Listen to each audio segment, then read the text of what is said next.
po.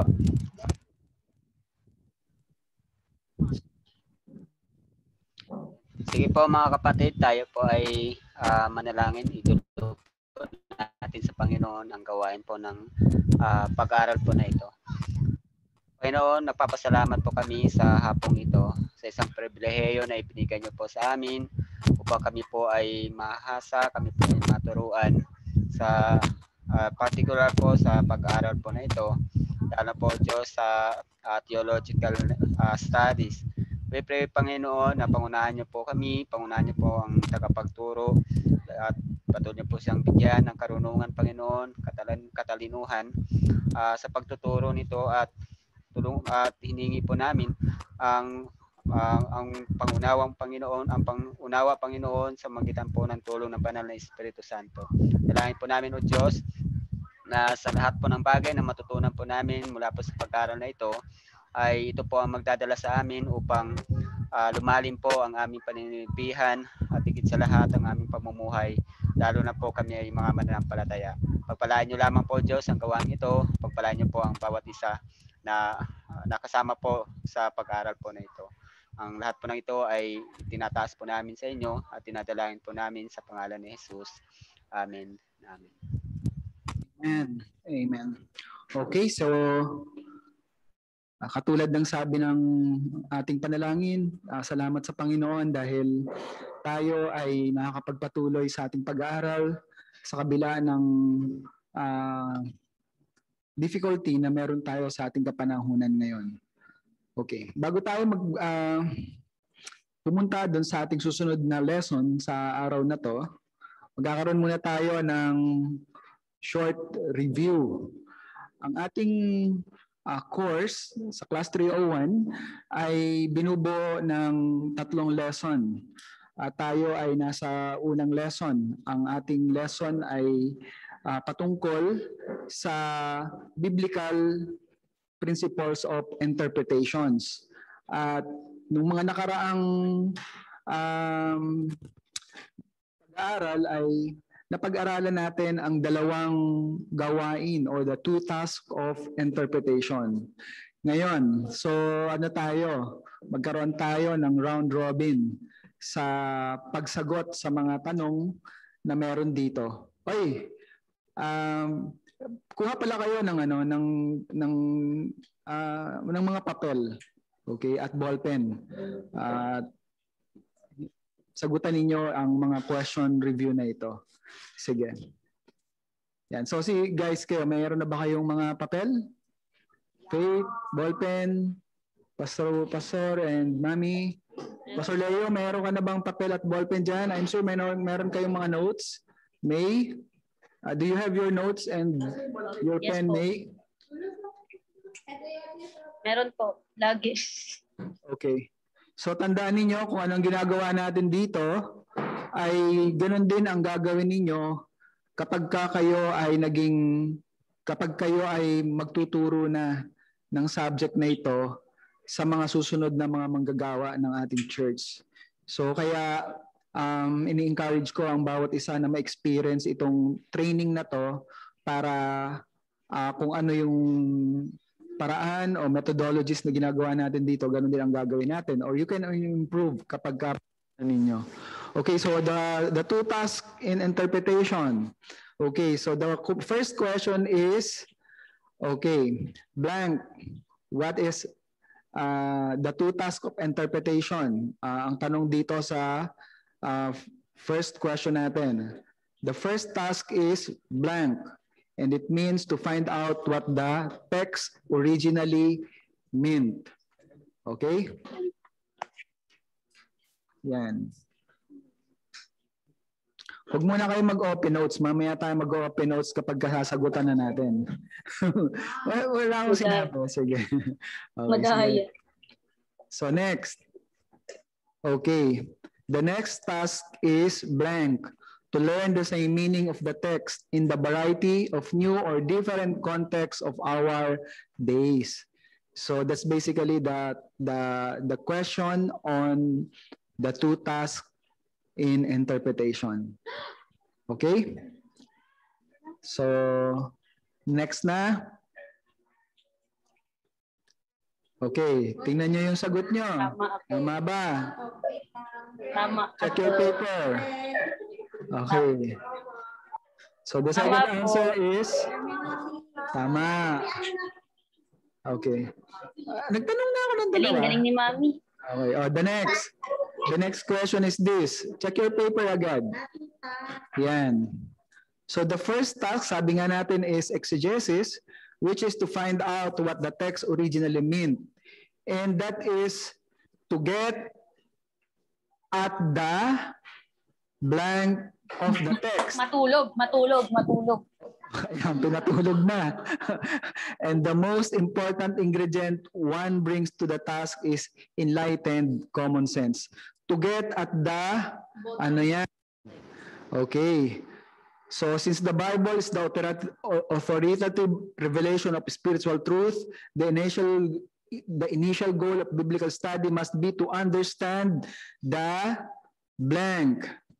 Okay. The third question is, it is the careful, systematic study of the scripture to discover the original blank. Sige, so anong natatandaan nyo? Okay na? Wait lang. Answer na? To get at the Blank of the text. Origin. blank of the text. Origin. Plain meaning. Plain meaning. Literal meaning, pwede. Okay. Plain meaning or literal meaning, tama. Origin. Hindi yan. Okay. So dito, second, author's meaning. Okay. So initial goal of biblical study must be to understand the author's meaning. Okay. Meaning daw kayo. And that is the systematic study of the scripture is to discover the original Meaning. Meaning. intended meaning. Intended meaning. Yan. So those are the keywords, no, na dapat nating tandaan. Okay? So yan. Wait. So sa mga email nyo, papadala ko tong ano na to, itong slide na to, pero mag-take notes kayo habang nag-aaral tayo para yung naiintindihan nyo during our discussion, masulat nyo.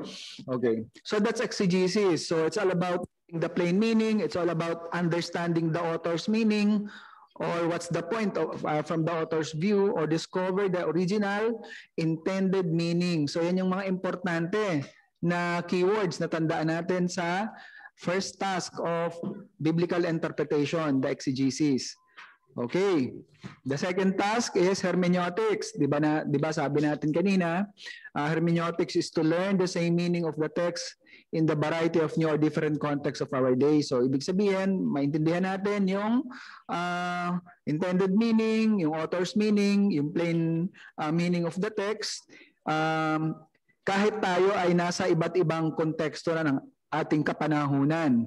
So the original intended meaning should be maintained. So therefore, okay, what is hermeneutics? Hermeneutic is the blank of biblical interpretation. Okay. Second, it is a science because it is guided by blank within a system. And it is an art because the application of the rule is by blank and not by mechanical limitation. So let's see your answer. May sagot na kayo?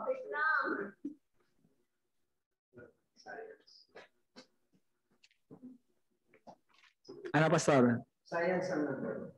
Science. Okay. Science and art. Yan, science and art. Very good. Okay. Science and Yan. Okay, the next, it is a science because it is guided by Rules. rules. Very good. principles. Rules ba? And principles. Okay, rules and principles. And okay, checkan nyo kung ilang mga tama nyo, ha? And it is an art because the application of the rule is by Interpretation. ano sagot? Knowledge. May. Skills. Yan. Techniques daw. Okay. Technique ang sagot mo? Oh, pwede rin. Sige, technique. I will consider. Oh, sige. Yan. Same meaning. Yan. Okay, third slide in our review. The literal principle. So pinag-aralan na natin yung mga biblical principle, di ba? So the first principle is the literal principle. Sa literal principle, the golden rule of interpretation is when the plain sense of the scripture makes blank, seek no other sense. Makes, ano? Sense. Meron na? Sense. Okay. Makes common sense. Sense. O, sinasagot ng sense. Common sense. Makes sense. Okay. O, sige. Makes sense. Okay. Tama rin. Makes common sense. Okay. Common sense naman. Sige. Sino may ibang sagot? May ano sagot mo? Common sense. Sense lang, Pastor. O, sense. Okay. Tama din. Sige. Considered. Makes sense. Okay? Yan. Okay, ang isa pang biblical principle na napag-aralan natin ay the historical principle. And the historical principle is to understand the authors. Okay? Masagot na agad yung Pastor. The reader must understand the blank from which the author writes. Sige. Reader must. So the reader must understand the authors and the reader must understand the kanina. So ano na natin? Okay, next. May sagot na ba?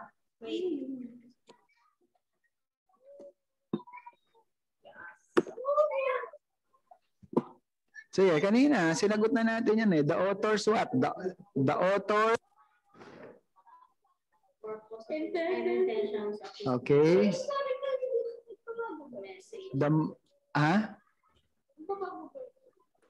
Historical? Yun. So, okay. So, the first answer is the author's intended Author's meaning. intended meaning. So, anong sagot niyo? Purpose and intention of his message. Sinagot ko yung baka intended. Tama eh. Okay? Yung kung ano nangyayari. So dito yan sa sagot. The reader must understand the context. Yeah. Tama. Okay. But in view, I must understand the view from which the author writes. Hindi, mali. So historical di ba? Basta historical principle is all about the intended meaning and the context. Okay. So yan yung ginagawa natin ng exegesis eh. 'Di ba? Yung historical, yan ang ginagawa natin ng exegesis. Okay? Yan. Okay, Pastor Leo, kamusta? Andiyan ka pa ba? Okay. Tama ba sagot mo? Zero po ako, Pastor. Zero? Bakit zero? Okay. Sige. Okay, next. 6 lang yung ko. Okay, eto. Ano to? 10 points to. Itong tanong na to. Okay. What is proof texting? Sulat nyo.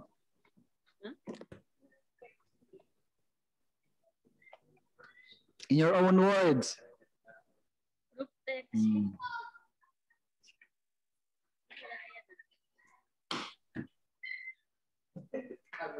Cover your answer. Kasi tayo, di ba, context. Context. Ang kabaliktaran ng context ay proof text.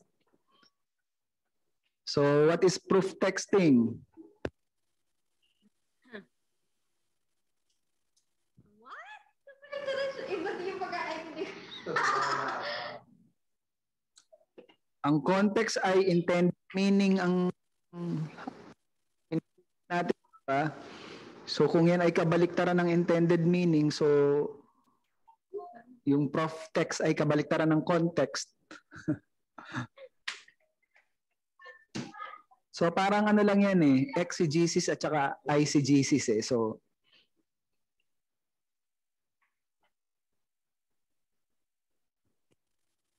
okay, may sagot na kayo?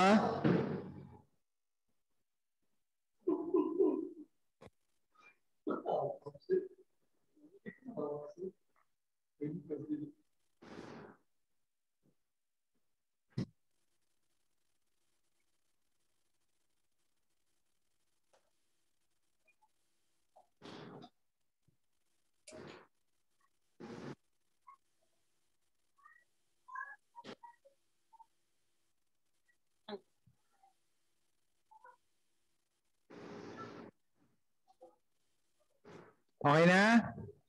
Pastor Leo, may sagot ka na? May?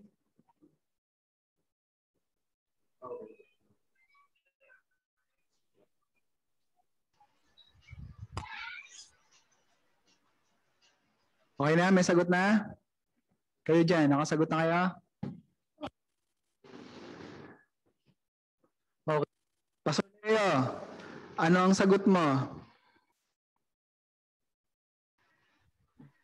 Pakibasa nga yung sagot.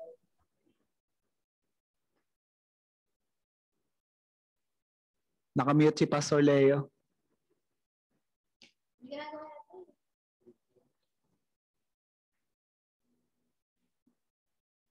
O si ano muna, si May. May, pakibasa nga yung sagot mo, May. Wala nga po akong sagot, Pastor. Walang sagot. Okay. Muted. O sige. Si Pastor Leo, may sagot? Sinong may sagot? Dito, sa inyo.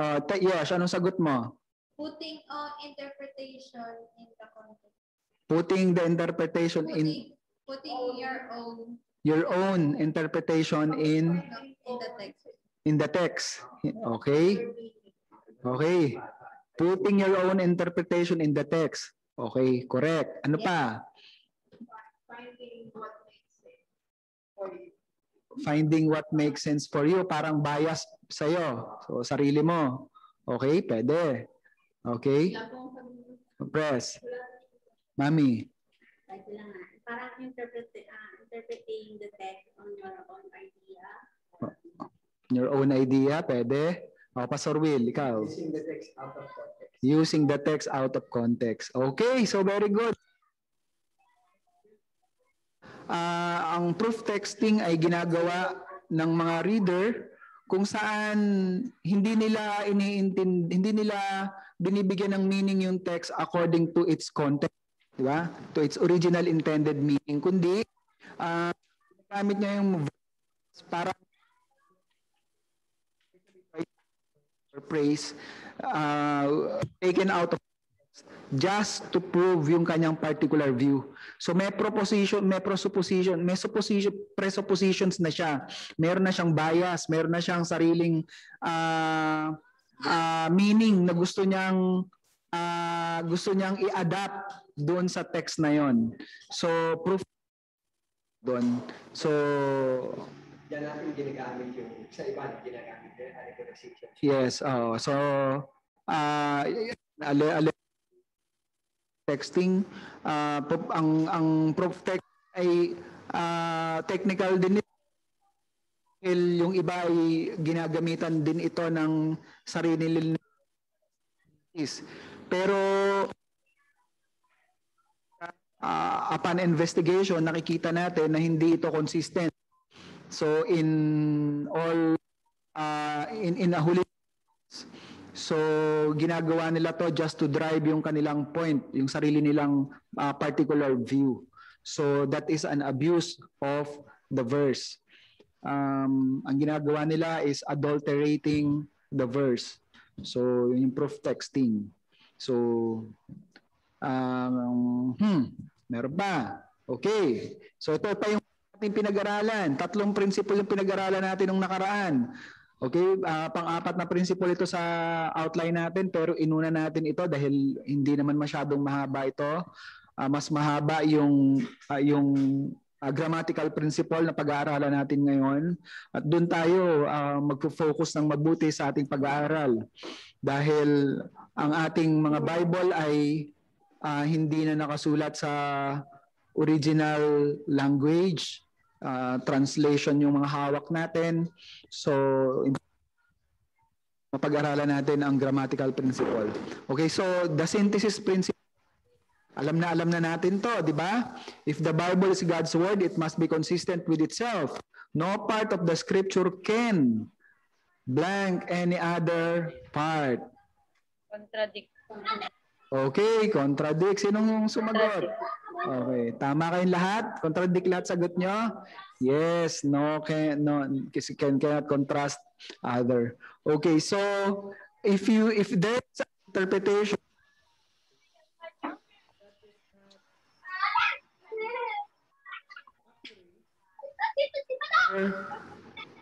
yung ibang passage na nag-agree, it only mean na mali yung interpretation mo or both interpretation of the other passage and the passage that you are trying to interpret is incorrect.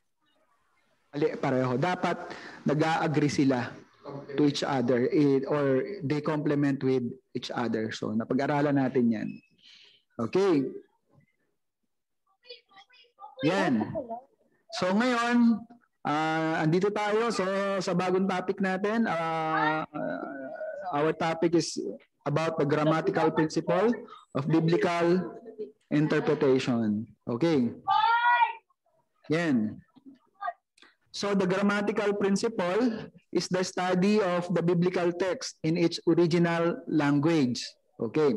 So tandaan natin, ang Bible ay hindi English. 'Di ba? Kaya dapat intindihin natin ayon sa kanyang original language. We need to make sure that we are getting the full meaning of the words or the passages in the Bible. And we need to be careful that we are not overlooking some intended meaning of the text during the translation to English. Kaya ang ginagawa natin, we're trying to refer to the best English translation of the Bible. So far, ano ba ang alam ninyo na pinaka-best or the most accurate translation of the Bible? Ano bang mga Bible ang translation? Ikaw, Faith, ang ginagamit mo? NASB. Okay? So, yung iba, anong ginagamit nyo na Bible translation? Okay. So, yan. So, the very development in terms of biblical or Bible translation, NASB is the most accurate or the closest translation to the original text or original biblical writings. So dito sa pag-aaral natin ng grammatical principle, since we're getting the original meaning of the text based on its original language, kailangan natin ng external help. So like yung interlinear translations, Bible dictionaries, and good commentaries. So we need help from the expert or from the scholars dahil ang pagkuha ng tamang meaning or from its original language is nangangailangan ito ng intensive na pag-aaral, so may difficulty siya. So sa mga layman na katulad natin, we need external help. So we need the help of the of those people na nagpakadalubhasa dito. We need the help from the expert. So from the reliable expert, I would like to repeat. Okay. Yan. So as I mentioned, the Bible was written not in English, but it is written in human language, di ba?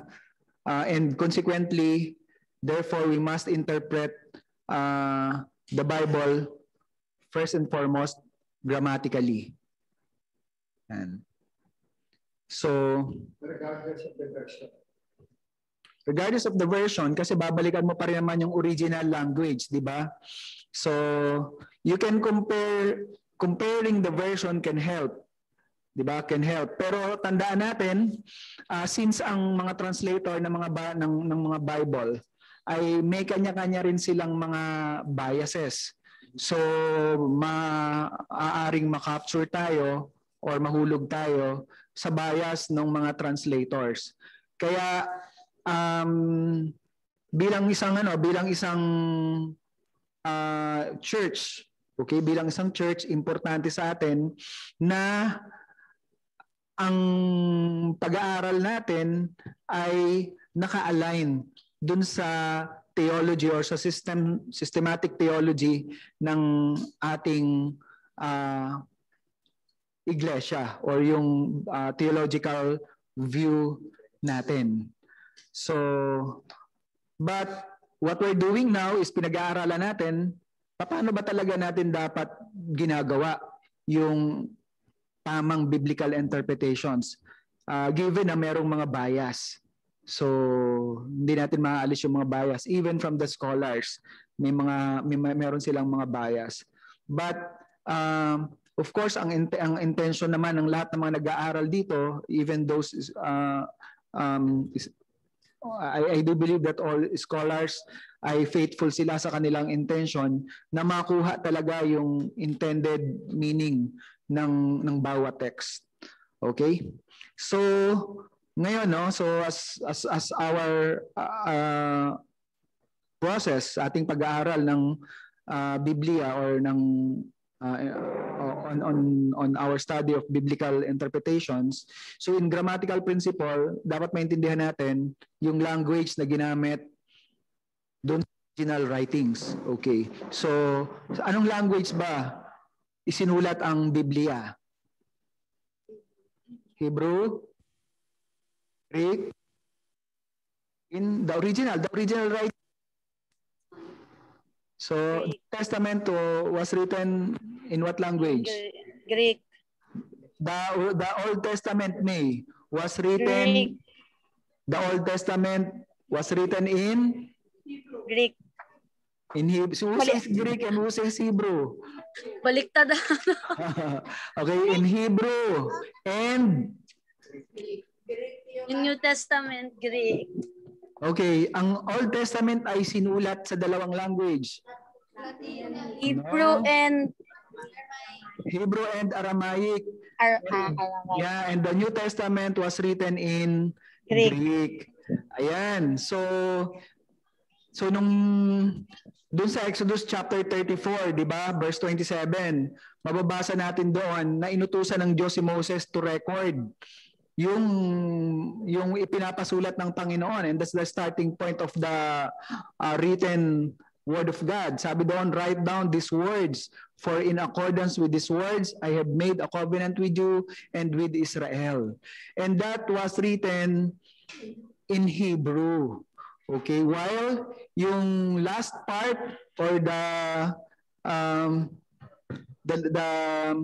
yung mga last part ng Old Testament, like yung mga prophecies, was written during the time of the rise of Aramaic language sa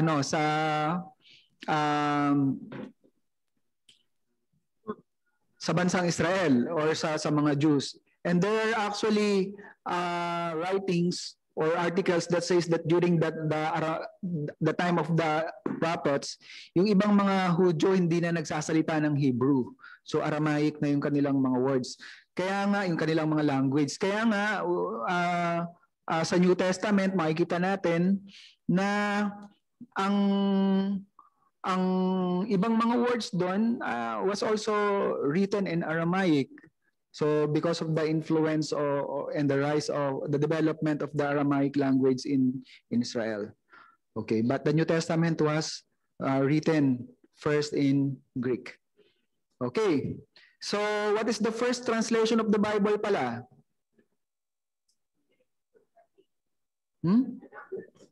What's the first translated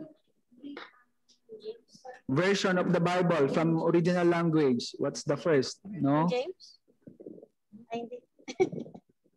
Anong version ang unang translation? The Septuagint. James? So yung 70. So merong 70 scholars ng Jews na nag-translate ng Old Testament into Greek. No, into Greek. Okay, into Greek. So then the next one is the New Testament was translated to Latin Vulgate by Jerome. So yes, Greek to Latin. And then today, marami na siyang mga languages. Okay, so let's go to our study on the grammatical principle. How do we apply this principle? Okay, so we apply this through the construction of a passage, and that construction is called syntactical construction. Tandaan niyo yan. So syntactical construction is a standard methods of grammatical construction in English. So ito yung di ba sa English nag-aaral tayo, ang basic na napag-aralan natin sa standard statement, standard sentence. Ano ang order of the sentence in a standard form? Nouns. Subject, verb, and predicate, di ba? Diba? So that's the standard. So that's the very basic standard, or that's the very basic order, pagkakasunod-sunod ng isang simple sentence. Okay, standard. So subject, verb, and predicate, di ba? So then, in that sentence, meron na tayong mga parts of the sentence. So, what are the parts of the sentence? I van cup. So, ano yung I van cup? Interjection, noun, verb, adverb. A, I, interjection. V, verb. A, adjective. N, noun. Diba? So more than 40 years na akong estudyante, mga kapatid, natatandaan ko pa yung parts of the sentence. I van cup.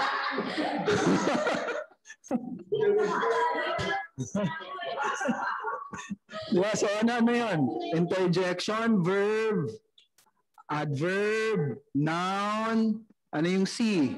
Conjunction, ano yung another A? Adjective, di ba? Ano yung P? Pronoun, di ba?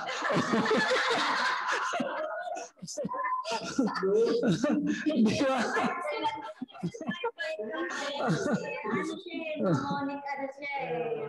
So, so hindi ko makakalimutan yan kasi mahina ako sa English. Tried to make grammar easy for me by remembering those by using mnemonics. Ang kailangan very helpful memorize. Kaya pag memorize ka ng mahabang sentence or isang 2 pages, 3 pages, madali niyo siyang matatandaan if you put every paragraph into mnemonic device. Okay.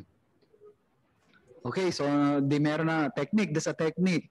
So dito, meron tayo sa grammatical principle, meron tayong tinatawag na sentence diagram.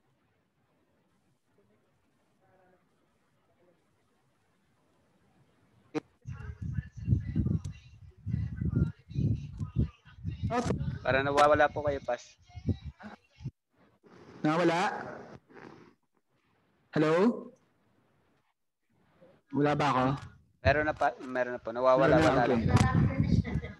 Okay, kasi yung natin, isinulat yan in an order. Okay, so at maaaring yung diagramming natin, yung order ng ating mga sentences ay in English may pagkakaiba sa Hebrew or sa Greek, di ba? So kaya dinadiagram. So original writings niya, wala naman siyang chapters and verses. pero kasi ang binabasa na natin ay English. So kinakailangang madiagram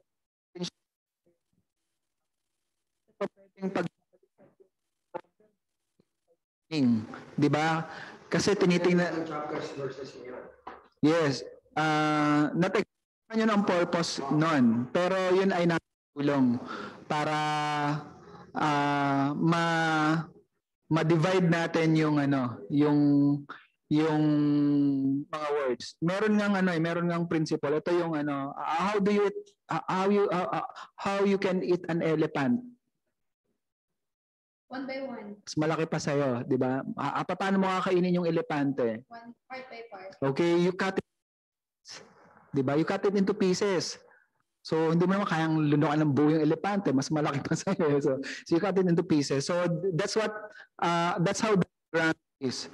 Okay, that's how syntactical construction is being used or being analyzed sa pagdating sa grammatical principles. So tinitingnan natin dun yung verb, yung nouns, yung pronouns, yung mga prepositions, yung mga articles.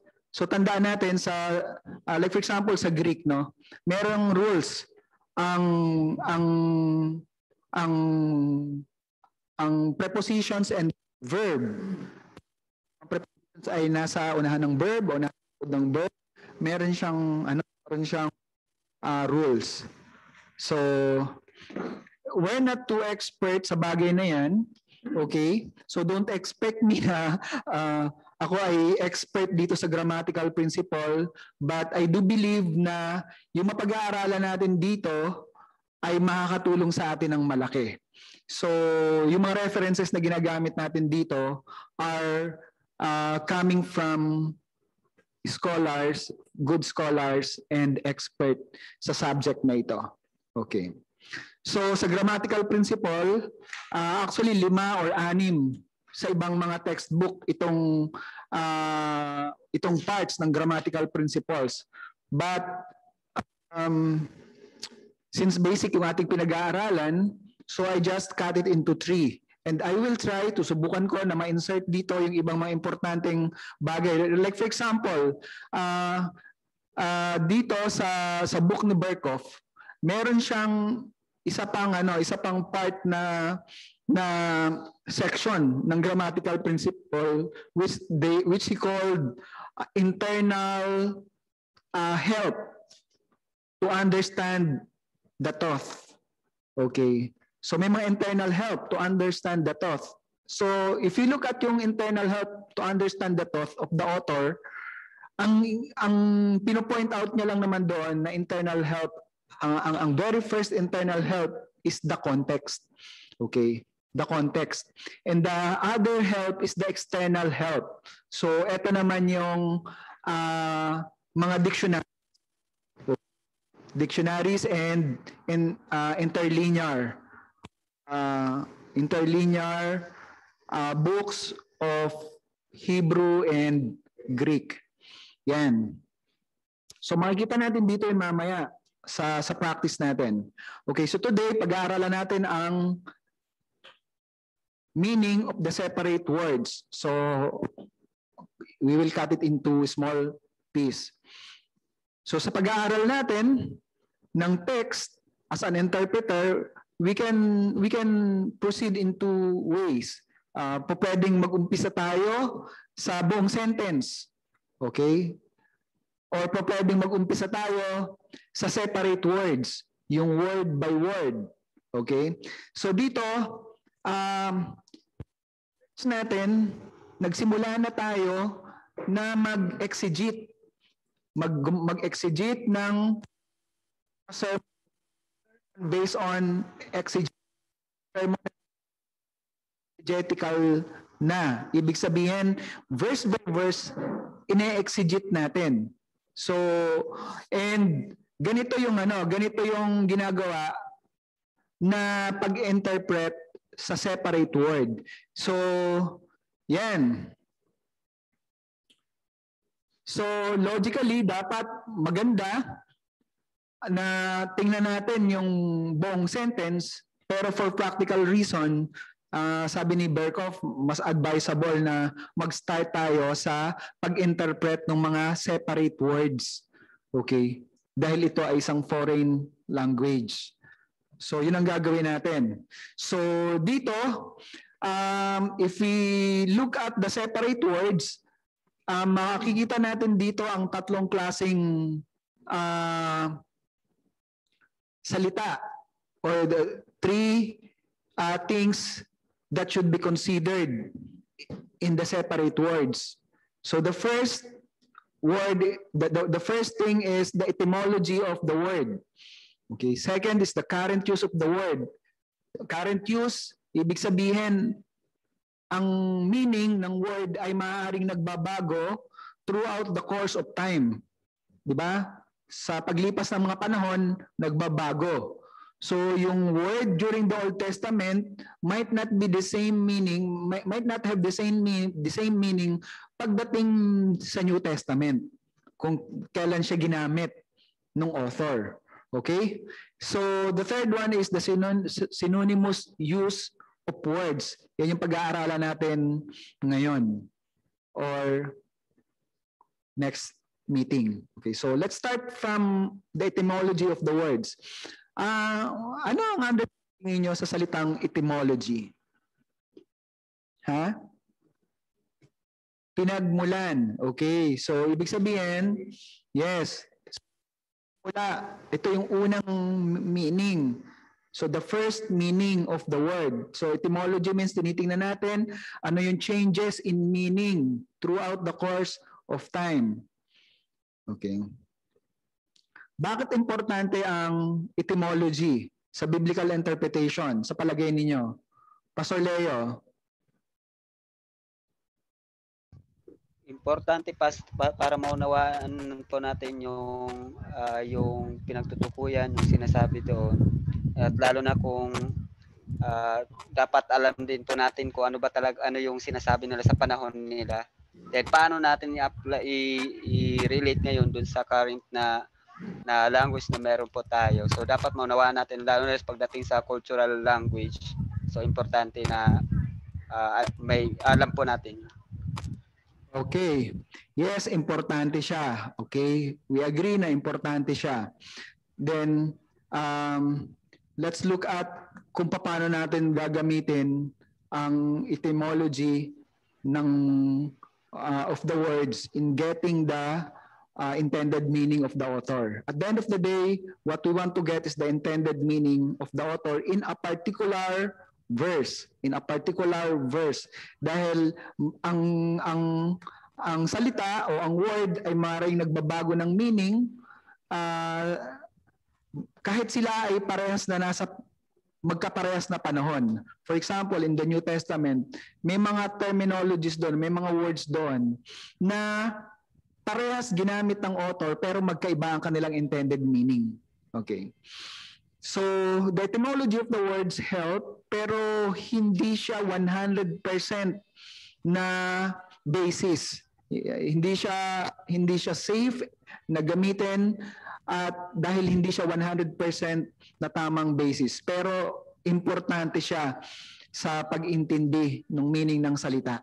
Okay. So sinasabi nga dito, the etymological meaning of the word deserves attention first, not as being the most important for the exegete, but because it logically precedes all other meaning. So dito rin nanggagaling yung ibang meaning kung nagkakaroon man ng change in meaning dun sa particular words.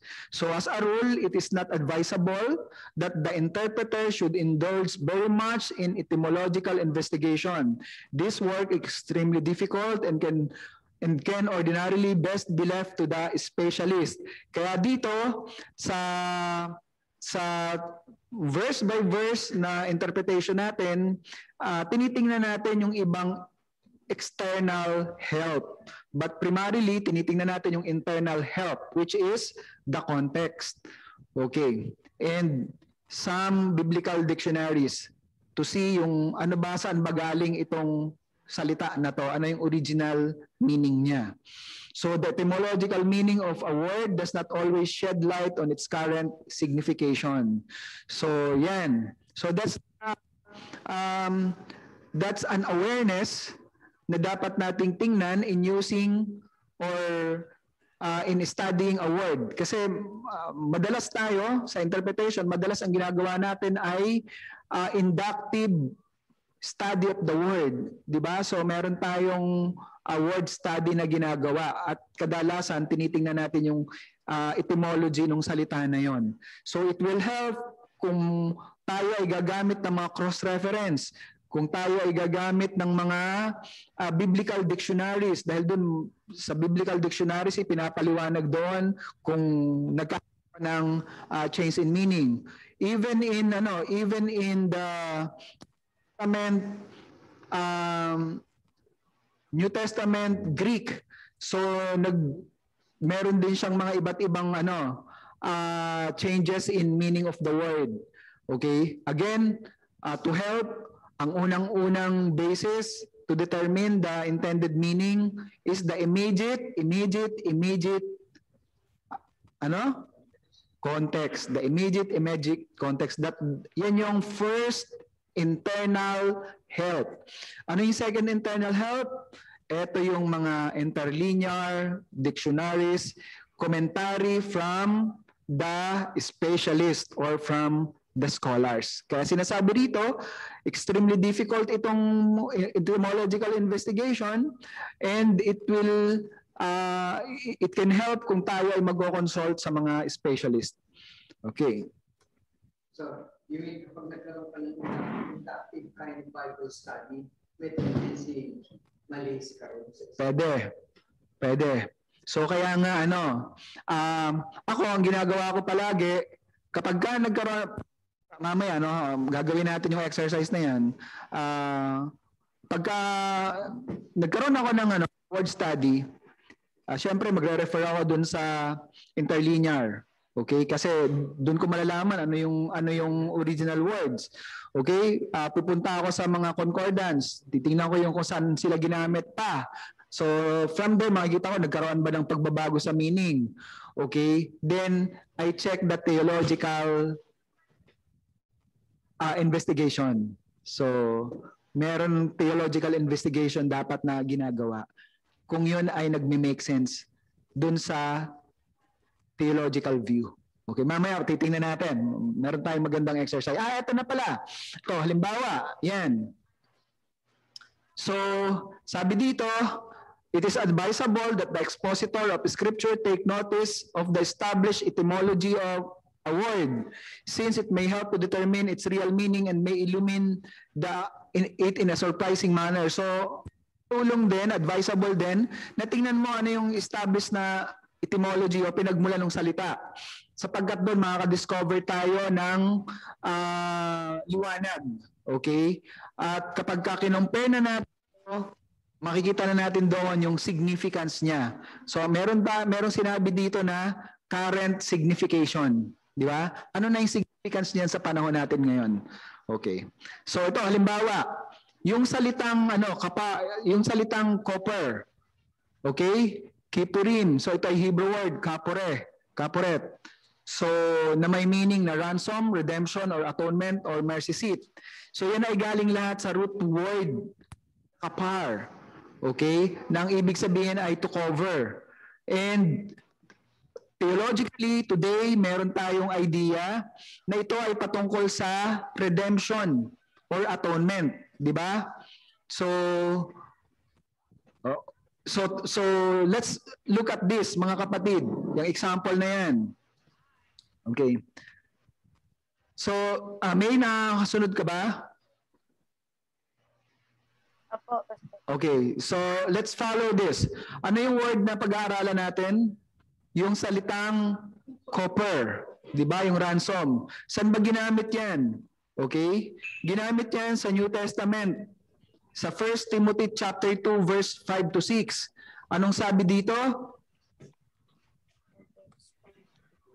For there is one God and one mediator between God and men, the man Christ Jesus, who gave himself as a ransom for all, the testimony that was given at just the right time. So ransom ang word sa English translation. Okay. So what we're doing now is nagkakaroon tayo ng exegetical investigation. So nag-word study na tayo kasi etymology of the words yung ano natin, yung pag-aaral natin. So, sinulat yan sa Hebrew or sa Greek. Yan. So ito yung interlinear na meron siyang Hebrew at meron siyang English. So pag susundan mo ngayon, tingnan mo iba yung order of the sentence sa Hebrew compared sa English. So kanina sa English, ang pagkakasunod-sunod hindi ganito. Ngayon, ang pagkakasunod-sunod na ganito. The one having given himself as a ransom for all, the testimony in proper times their own. Diba? So balibaliktad na siya. Kasi sa Hebrew, yan ang tamang order. Okay? Yan ang tamang order. Kaya nga meron tayong diagramming, sentence diagramming na pag-aaralan sa susunod. Pero ngayon, pag-aralan muna natin yung separate word. Ang separate word na pinag-aaralan natin ay ang salitang ransom. Okay, sa Hebrew, yan ay ano yan? Antilitron. Di ba? Antilitron. Okay. Hebrew o sa Greek? Sa Greek, sorry, sa Greek. Thank you, Pastor. Sa Greek yan ay antilitron. Okay. So, ang antilitron, so ito siya, ransom. Yan, antilitron.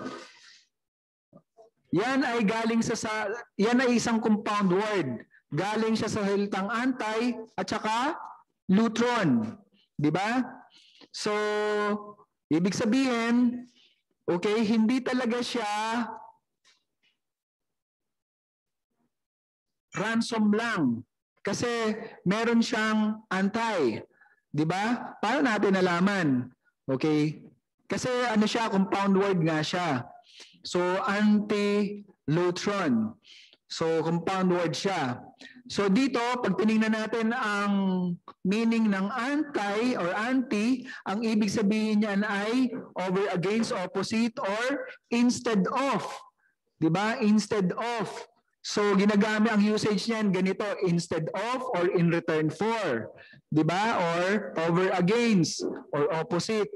So, yan. So, ganyan ang... Ha? In exchange for. In exchange for, di ba? So yan ang gamit, di ba? Nitong salitang anti. Okay, so next is yung lutron. So yung lutron naman, okay? Yan ay ransom. Di ba? So lutron. Na ang ibig sabihin niya ay ransom money. So literally. So pang-ransom, pangbayad, 'di ba? Yeah, pambayad. Purchasing money for manumitting slaves, a ransom, the price for ransoming. Okay. So, since na ang ransom ay may kasamang anti, so ano ngayon ang ibig sabihin dito sa 1 Timothy verse 6 nung salitang ransom? So, ang ibig sabihin pala niyan ay instead of a ransom. Di ba? Instead of a ransom. Pero hindi na sinama yung salitang instead dito sa text ng verse 6. Okay? So, kaya importante yung pagtingin sa original writings. So, okay? ano ang ibig sabihin nun kasi may instead of ransom? Yan. Okay. So, ano na ngayon ang ibig sabihin yan? Okay. Ang ibig sabihin ngayon yan, okay, i-compare natin ngayon yan. Kasi ito ay, dahil etymology yung ating pinag-aaralan, titingnan natin, ano ba ang gamit niyan before? Okay. Yung ransom. Saan ba gamit before? Saang so, ginamit sa Old Testament. Di ba?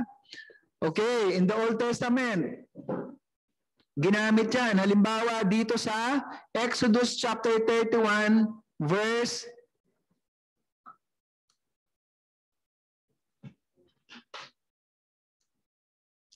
30. Di ba? verse 30. Anong sabi dyan? Okay, anong sabi dyan? Eto. Okay, ang sabi dyan, that all his life to redeem, then he shall pay on him, there is imposed a sum of money. Di ba yung sum of money ay ransom? Okay, sa Hebrew, dahil ang Exodus ay sinulat sa Hebrew, yan ay copper.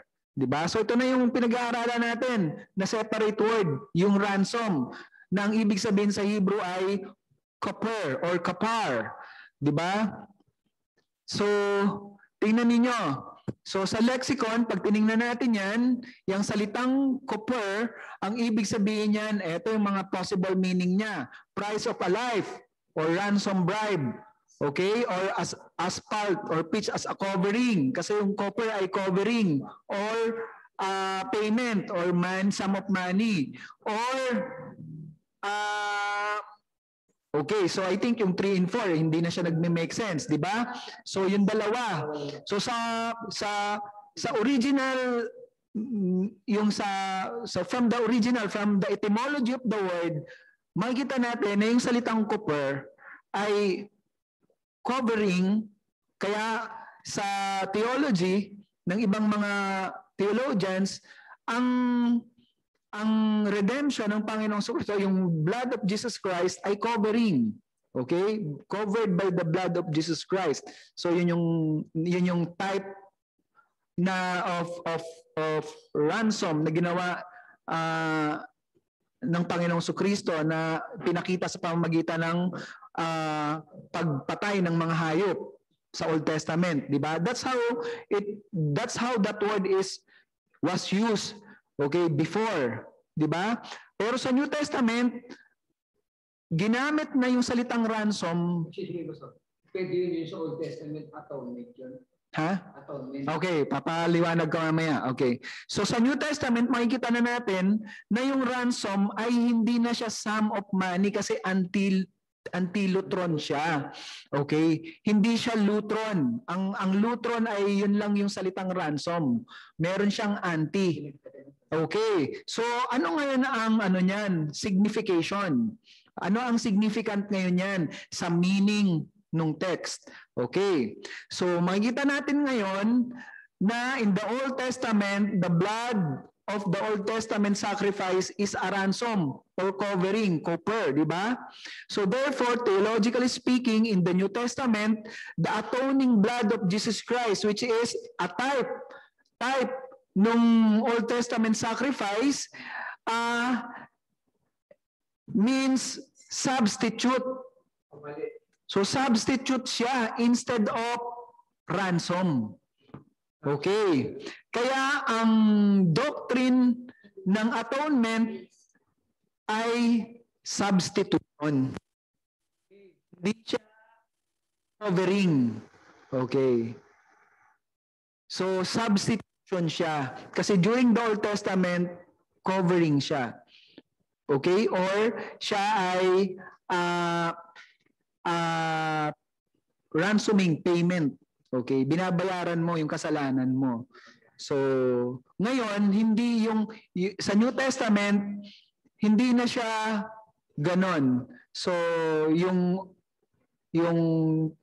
kamatayan at dugo ng Panginoong Kristo is now a substitute instead of a ransom. Instead of a covering, substitute na siya dun sa Ransom. Okay. So, so substitute siya of a ransom. Okay? So, diyan nagkakaroon ng debate. Ano ang ibig sabihin ng atonement? So, it's substitution. Okay. Ngayon, magko-compare tayo ng word. Kanina si Pastor William merong ginamit na word sa Ephesians chapter 1. Ano yung ginamit mong word kanina, Pastor? Ano to redemption. Saan yan? 1:5 by 1:7. Hebrew. Yan, sa verse 7, sa verse 7, in Him we have redemption. Okay. Tingnan natin ha. Okay, kasi di ba ang connotation ng ransom ay to redeem. Pero tandaan natin, ang bawat terminologies ay may kanya-kanyang application. Okay. Ransom is paying of a certain price. Okay. So, ina-apply siya sa ano. While redeem is applied to slaves. Yung terminology na redeem. Okay. Applied to slaves. Okay. Wait muna. So, pero hindi yun ang point na gusto kong tingnan natin. Okay. Guys, ano ba kayo? Nakaka-follow ba kayo? Yeah. Yan. So, tingnan natin itong nakikita niyo ba to? Yung ano ko? Nakikita ba dal? Okay. So, ano yan? Ephesians. 1. I'm using Bible Hub by the way sa exercise natin. Ephesians 1, verse 5 to 7. Verse 7. Ay.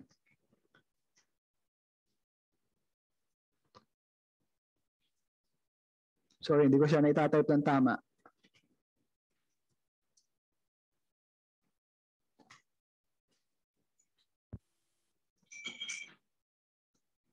Ano ba to?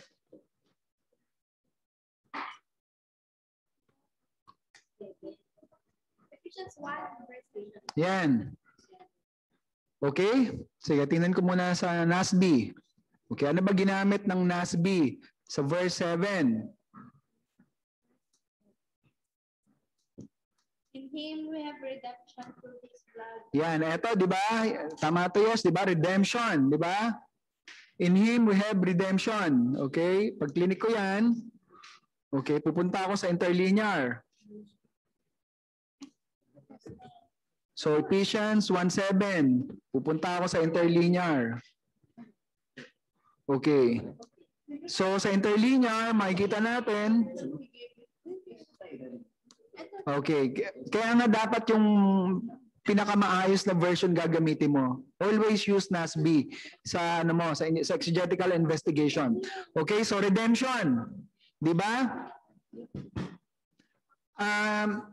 Kanina, yung ransom, guys, I just need to check kung nakaka-follow kayo ah.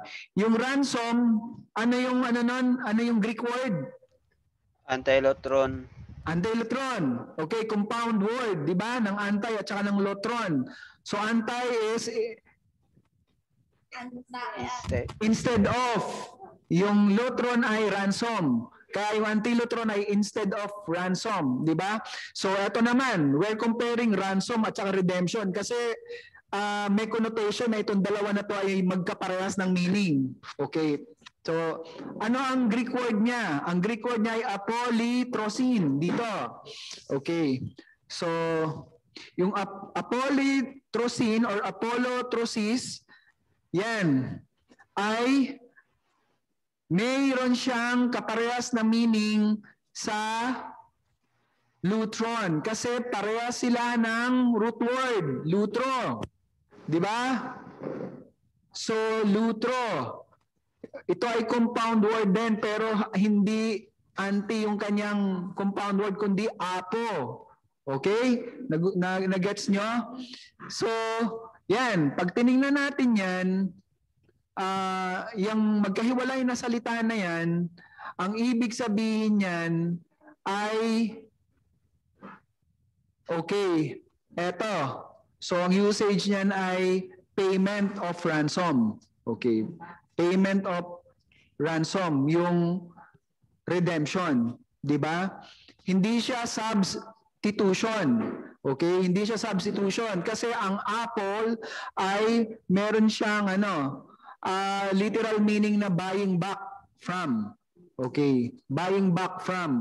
Ngayon, ang signification nito, ang significance nito ay makikita natin sa kung saan ina-apply itong mga terminologies na to, itong mga words na to. Remember, ang redeem ay ina-apply sa slaves. Okay? Tingnan nyo to. Sabi dito, emphasize the distance that results between the rescued person and what previously enslaved them. For the believer, yan. Okay, yung apo, kita mo to, Brother Leo, looks back to God's effective work of grace, purchasing them from the death of sin, bringing them to a new status. So, new status of what? So being in Christ, so freeman na sila, yung kanilang yung kanilang status from being slave to free man. So rescued person, previously enslaved. So diyan siya ginagamit itong salitang apolytrosis, 'di ba? Yung salitang redemption or yung salitang repurchase. So kaya hindi siya kaparehas ng is not the same as okay. So, did you get the point? So, ano yung atonement? Atonement ay substitution instead of So redemption is kung titingnan natin ang signification ng redemption, it is changing of our status from our status of a slave to a free man. Kaya nga si Paul, di ba? And you have been redeemed and now you are free. Di ba? Pwede bang parang kung i-make sense mo, ang pagkakaitong dito sa laman is parang dati siyang sayo na parang nawala tapos niredeem mo. Okay. Yeah, so yes, that's also redemption kasi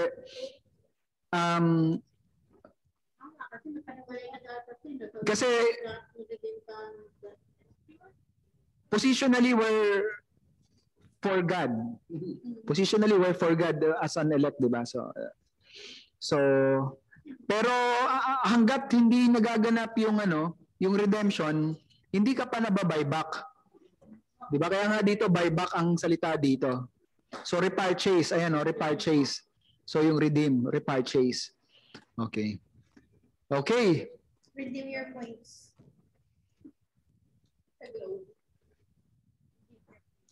Okay, so may question ba at this point? So ang application niyan pas, halimbawa in terms of sin sa kasalanan. So ang application niyan, yung kasalanan ng tao na imbis ang tao ang kabayaran sa kasalanan niya, this is Christ, siya yung nag-substitute dun sa kasalanan ng tao. Correct. Then nung pag-redeem sa kanya, dahil dun sa ginawa ng Panginoon sa kanya dun sa tao sa pag-substitute, then kasi nga yung tao ay bondage of sin. So ngayon nung masubstitute na siya, then yung siya ay naging free from the bondage of sin now through in Christ. Yeah. So yung redeem ay effect nung atonement.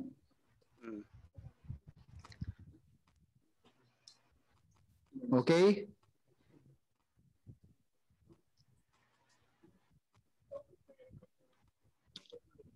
Yes. Okay, so are you good? Okay, may lalampas tayo ng konti sa oras natin. Okay lang ba kayo? Yeah. Ha? Tapusin natin tong etymology of the word. Okay. So another example is eto, di ba? Hindi tayo pwedeng mag-rely 100% so the meaning from the start because the meaning of the word changes, di ba, in time. So katulad halimbawa nung salitang ransom, di ba, in the Old Testament, talaga siya, bayad talaga siya, literally bayad. Pero sa New Testament time siya ay replacement na or substitute na siya. Okay, so ganun din itong isang word na to, ecclesia. So ito yung common na na example. So ang salitang ecclesia sa New Testament, yan ay isang compound word din na binubuo ng ek at saka kalin. So yan ay designated for the church as a meaning. So sa Septuagint, ano nga ulit yung Septuagint? Translation yun. Translation to of the Old Testament to Greek. Okay. Yan. So in the New Testament, ang meaning ng salitang ecclesia ay called out, 'di ba? Pero that is at the time of the New Testament.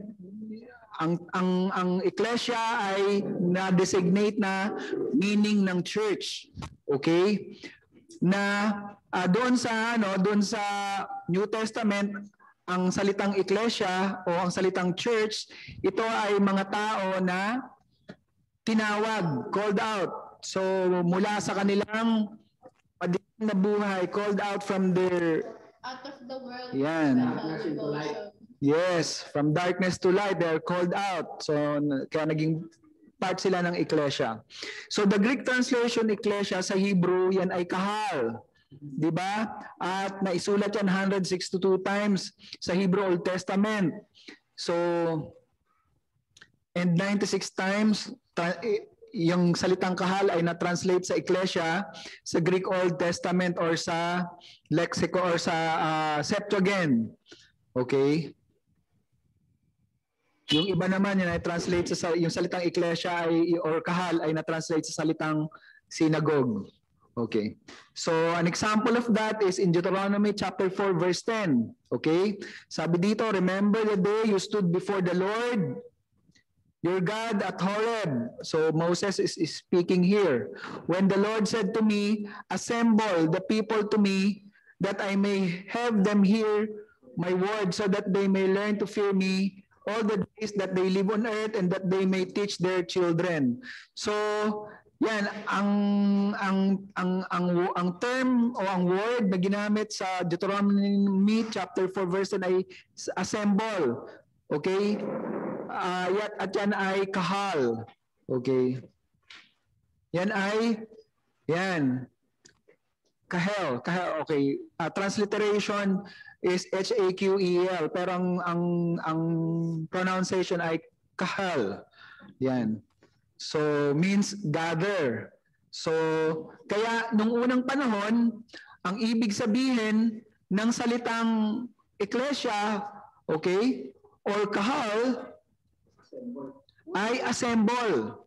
Okay, assembly, pagtitipon, gathering, 'di ba? Na not necessarily mga church people, okay? Not necessarily mga believers. In the New Testament, the meaning of kahal or ecclesia in Greek is called out, meaning church. Okay, people in the church. People that are called out, kasi ang church ay composed of people that are called out. So yan yung signification ng etymology of the words. So ganyan natin siya dapat pinag-aaralan. Okay? So in Matthew chapter 16 verse 18, this is the first mention of the word church. Sa bibig ng Panginoong Sukristo, ito ay lumabas. Ang sabi doon, and I also say to you that you are Peter, and upon this rock I will build my church, and the gates of Hades will not overpower it. So yan ay ecclesia. Okay? Diba? Church, ecclesia, I will build my church. Ecclesia. So, and the meaning of that is are called out. Yan.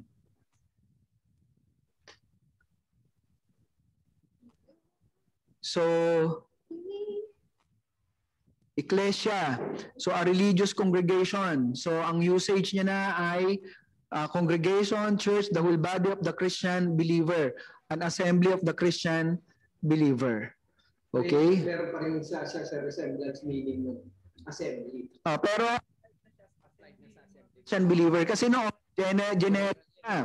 So as ano siya, parang pagtitip, hindi talaga siya in particular to church. Okay, so ginagamit siya sa pagtitipon. Okay. Assembly pertaining to the nation. Yeah. The assembly here pertains now to the whole body of the Christian believers, to the congregation.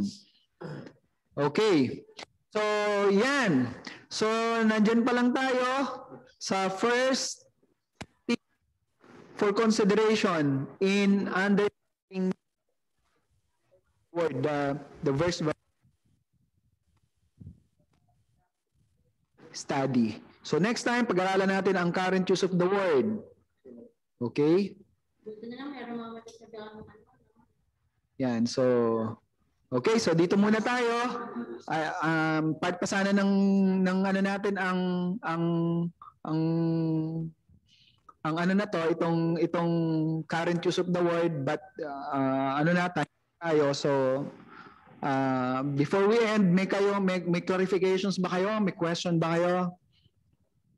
So maliwanag ba yung ano natin, yung topic natin for today? Yes. Okay. So, at least ang okay.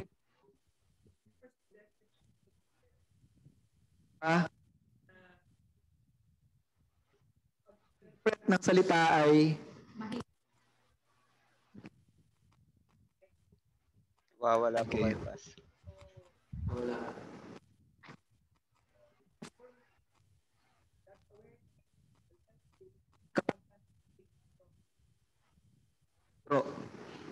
okay.